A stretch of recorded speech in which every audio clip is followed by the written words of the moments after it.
দেশে যে প্রতিরক্ষা বাহিনী এগুলো রাষ্ট্রের সম্পদ, এটা রাষ্ট্রকে রক্ষা করবে, রাষ্ট্রের জনগণকে রক্ষা করবে, জনগণের অধিকারকে রক্ষা করবে। সেখানে তার সরকারকে রক্ষা করার জন্য যেভাবে তাদেরকে লেলিয়ে দেওয়া হয়েছে, মানুষকে দমন করে ক্ষমতায় থাকা, এটা কোনো সভ্য সমাজের কোনো নীতি হতে পারে না। আমরা সকলের সমর্থন নিয়ে ক্ষমতায় থাকবো, এই ধরনের বুকের সাহস নিয়েই রাজনীতি করা উচিত সকলের। জনগণকে বাধ্য করে তাদের অধীনস্থ করার একটা কৃতদাস করার চেষ্টা করা, আমি মনে করি কোনো ক্ষেত্রেই তাদের জন্য মঙ্গলজনক নয়, দেশের জন্য তো ডেফিনেটলি এটা মঙ্গলজনক নয়। দেশে যে প্রতিরক্ষা বাহিনী এগুলো রাষ্ট্রের সম্পদ, এটা রাষ্ট্রকে রক্ষা করবে, রাষ্ট্রের জনগণকে রক্ষা করবে, জনগণের অধিকারকে রক্ষা করবে। সেখানে তার সরকারকে রক্ষা করার জন্য যেভাবে তাদেরকে লেলিয়ে দেওয়া হয়েছে এবং যেভাবে তারা একেবারেই নির্বিচারে গুলিবর্ষণ করছে, হেলিকপ্টারের উপর থেকে গুলিবর্ষণ করেছে, তারা বিভিন্ন বহুতল বিশিষ্ট ভবনের উপর থেকে গুলিবর্ষণ করেছে এবং সেখান থেকে তারা গুলিবর্ষণ করেছে সাধারণ জনগণের উপরে, এবং বাচ্চা ছেলে মারা গেছে, গৃহিণীরা মারা গেছে, সাধারণ মানুষ যারা পথচারী তারা মারা গেছে। তারপরেও তাদের নিজস্ব পেটুয়া বাহিনী এবং সঙ্গে একই সঙ্গে পাশাপাশি এই আমাদের রাষ্ট্রীয় সম্পদ, আমাদের রাষ্ট্রের যারা কর্মকর্তাবৃন্দ, তাদেরকে তারা ব্যবহার করেছে এই সমস্ত নৈর জনগণের উপরে গুলিবর্ষণ করার জন্য। এবং এই নির্বিচারে গুলিবর্ষণের ফলে বেশিরভাগ ক্ষেত্রেই অনেক নিরীহ মানুষ, শিশু মারা গেছে, একেবারে 17 বছর 18 বছর বয়সে প্রচুর মানুষ মারা গেছে। সমস্ত মানুষ যারা মারা গেছে তাদেরকে কেউ সন্ত্রাসী হিসাবে চিহ্নিত করার কোনো সুযোগ পায়নি। এখন পর্যন্ত সরকার চেষ্টা করে তাদেরকে সন্ত্রাস হিসেবে প্রমাণ করতে পারেনি।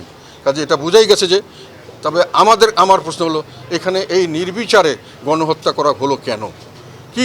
এবং এইভাবে নির্বিচারে এই জন্যই বলছি যে তারা যদি সন্ত্রাসী দমন করতে চায়, তাহলে সন্ত্রাসীকে আগে তাদের সুনির্দিষ্টভাবে চিহ্নিত করতে হবে, তারপরেই না তাদেরকে প্রতিহত করার প্রশ্ন আসে। 250-টিরও বেশি ডিজাইন অপশন নিয়ে ওয়ালটন স্মার্ট ফ্রিজ, বোঝে আপনার প্রয়োজন। তখন তারা হেলিকপ্টার থেকে, তারা বহুতল বিশিষ্ট ছাদের উপর থেকে কিভাবে নিচে কে সন্ত্রাসী, কে ভালো মানুষ, কে পথচারী, কে শিশু, তারা কিভাবে বুঝবে? তো তার মানে হলো তারা এটাকে একটা ভীতিকর পরিবেশ সৃষ্টি করে দমন নিপীড়নের মাধ্যমে তাদের মতামত চাপিয়ে দেওয়ার চেষ্টা করেছে, এবং সেই পরিস্থিতি থেকে এখনও দেশ উদ্ধার হয়নি। এখন পর্যন্ত সেই পরিস্থিতি চলছে। আমাদের জন্য এটা দুঃখজনক যে যারা প্রতিরক্ষা বাহিনীতে, যারা দেশকে রক্ষা করবে, তারা আমাদের জনগণের দিকে বন্দুক তাক করেছে। এটা একটা দুঃখজনক। জনগণকে রক্ষা করা, রাষ্ট্রকে রক্ষা করা তাদের সকলের দায়িত্ব। তো সরকার নিজের গদি রক্ষার্থে যেটা করছেন, এটাতে দেশের অর্থনীতিতে ব্যাপকভাবে একটা নেতিবাচক অবস্থার সৃষ্টি হয়েছে। দেশে বিদেশে ভাবমূর্তির চরম ক্ষতিগ্রস্ত হয়েছে। এমনি দেশের অর্থনৈতিক পরিবেশ অত্যন্ত নাজুক ছিল। সরকারের উচিত ছিল এই অর্থনৈতিক পরিবেশ যাতে করে সঠিকভাবে ম্যানেজ করা যায়, তার জন্য সকলকে সহযোগিতা নিয়ে দেশকে এগিয়ে নিয়ে যাওয়া।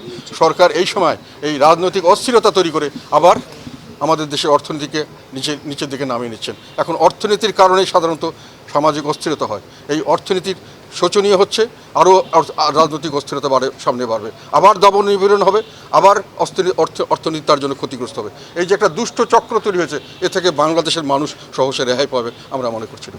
সামনে অর্থনীতি খারাপের দিকে যাবে, সামনে মানুষের জীবনযাত্রার মান খারাপের দিকে হবে, একই সঙ্গে রাজনৈতিক পরিস্থিতি উত্তপ্ত হবে। সারা বিশ্বে আমরা সন্ত্রাসী জাতি অথবা আমাদের বিভিন্নভাবে আমাদের ভাবমূর্তি ক্ষুণ্ণ হবে, বিভিন্নভাবে আমরা বিভিন্ন আন্তর্জাতিক মহলে আমাদের দুর্নাম আসবে, আমাদেরকে বিভিন্নভাবে মানুষে কলঙ্কিত করবে। এটা আমাদের কারোর জন্য মঙ্গল হচ্ছে না।